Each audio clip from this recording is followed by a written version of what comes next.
The most recent attempts by NASA to launch the game-changing Artemis I moon rocket was called off on Saturday because the space agency was unable to stop a fuel leak that was discovered during tanking. 2 times in the last 5 days, technical problems kept the spacecraft from taking off.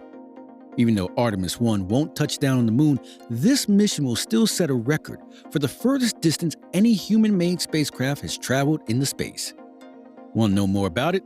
Stay tuned to the end. Hey guys, welcome to our channel, TechLife. Today, we'll give you the latest news about NASA's Artemis I moon mission, so stick with us till the end.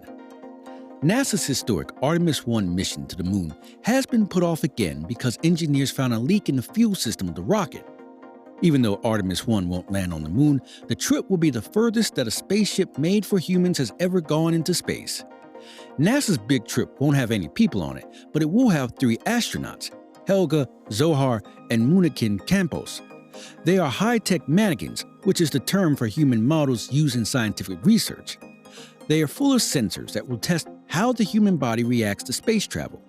Helga and Zohar are made to measure how radiation affects women's bodies in space, and Munikin Campos will sit in the commander's seat to see how bumpy a trip to the moon might be for future human crew members. Even though these mannequins may not look like much by themselves, they will be very important to NASA's plans to build a new way to the moon and, eventually, send astronauts to Mars. They are also one of many space experiments on the mission that are meant to help us learn more about space travel. Liftoff was supposed to happen on August 29th, but NASA had to delay it because of a nearby thunderstorm and problems cooling off one of the rocket's engines. Because of the leak in the fuel system, NASA had to put the mission off again and reschedule it for September 2nd. Now, the agency says that the mission could start at the end of September or it could be pushed back until October. As soon as NASA figures out how to fix things, the Space Launch System, SLS, the most powerful rocket NASA has ever built, will take off with the Orion spacecraft on its nose. Once the spacecraft leaves orbit, Orion will go by the moon and then thousands of miles past it before turning around and heading back to Earth. This 1.3 million mile, 42-day trip will take the spacecraft past the moon and then thousands of miles past it. Artemis is the next step in sending people to the moon. It's part of NASA's bigger plans for exploring the moon, which includes sending astronauts on treks across the surface, building a place for people to live on the moon, and building a new space station called Gateway. Artemis I also lays the foundation for the next 2 Artemis missions. Artemis II will take people on a similar trip around the moon in 2024. And Artemis III will make history by landing the first woman and the first person of color on the moon's surface in 2025 at the earliest. All the research being done on Artemis I, including on Helga, Zohar, and Munikin Campos, is meant to prepare for these later missions. The SLS, which will take NASA to the moon, was made to carry a very heavy load. The rocket is only a few meters taller than the Statue of Liberty, and it can push 8.8 million pounds. Like other launch systems, the SLS is made up of several different stages. Each of these stages help the rocket escape Earth's gravity, break through the atmosphere, and reach space. To do this, the SLS has 2 solid rocket boosters and a core stage that is 212 feet tall and has more than 700,000 gallons of liquid oxygen and liquid hydrogen in it. NASA has never made a core stage that's bigger than this one. After takeoff, the boosters will fire for about 2 minutes before they separate from the vehicle, fall back towards the ground, and land in the Atlantic Ocean. After 8 minutes, the core stage will do the same. The Interim Cryogenic Propulsion Stage, ICPS, will take over at that point and go around the Earth once. About 90 minutes into flight, the ICPS will give Orion the big push it needs to start flying towards the moon, and then it will fall away. Even though the SLS is new, it is based on older technology. Several of its parts, including its main engines, come from or are based on systems used by the NASA Space Shuttle program, which ended in 2011. And while other space launches have started to use rocket boosters that can be used more than once or at least partially more than once, the SLS will only fly once. This will make SLS different from Starship, the super heavy launch vehicle that SpaceX is making for moon missions. Blue Origin tried to get the $2.9 billion contract to build NASA's lunar landing system, but SpaceX beat them to it. SpaceX's first orbital test flight is expected to happen in the next 6 months. Congress's decision to fund SLS is still a sore spot in the space industry, because the project went billions over budget and was delayed several times, and because private companies are now working on less expensive alternatives. Orion has a lot of support. NASA made it especially for Artemis missions, but it could also be used for trips to nearby asteroids or Mars.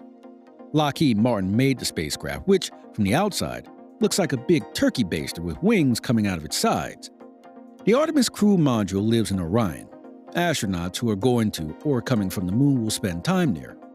Once the spacecraft is ready for humans, the crew module is expected to have a variety of space travel amenities, such as sleeping bags, a variety of new NASA recipe space food bars, and a redesigned space toilet that works for both men and women in zero gravity. The main passenger on this mission will be a group of science experiments. One test uses the NASA mannequins Zohar and Helga, which are made of 38 slices of plastic that are meant to look like human tissue. They also have more than 5,600 sensors and 34 radiation detectors. There's a lot of radiation in space, which makes people worry that future astronauts might be at a higher risk of getting cancer, especially as space trips get longer and more difficult. Because women tend to be more sensitive to radiation, both of these mannequins were made with breasts and uteri. Zohar will also wear a space protective vest called AstroRed. Engineers are looking at this vest as a possible way to protect astronauts from radiation, including during solar flares. Helga won't have a vest, which will let NASA study how well the AstroRed worked. Orion is also carrying an experiment to see how radiation affects yeast. Researchers plan to put freeze-dried yeast under one of the crew seats on the Orion spacecraft. After 3 days in space, the yeast will be exposed to liquid. When Orion gets back to Earth, scientists will look at the yeast's DNA to see how well it did. The experiment could help people figure out how to stay healthy on space trips in the future. A version of the voice assistant Alexia from Amazon is also coming along. NASA is testing Callisto, which is a set of hardware and software designed by Amazon, Cisco, and Lockheed Martin to help astronauts talk to each other.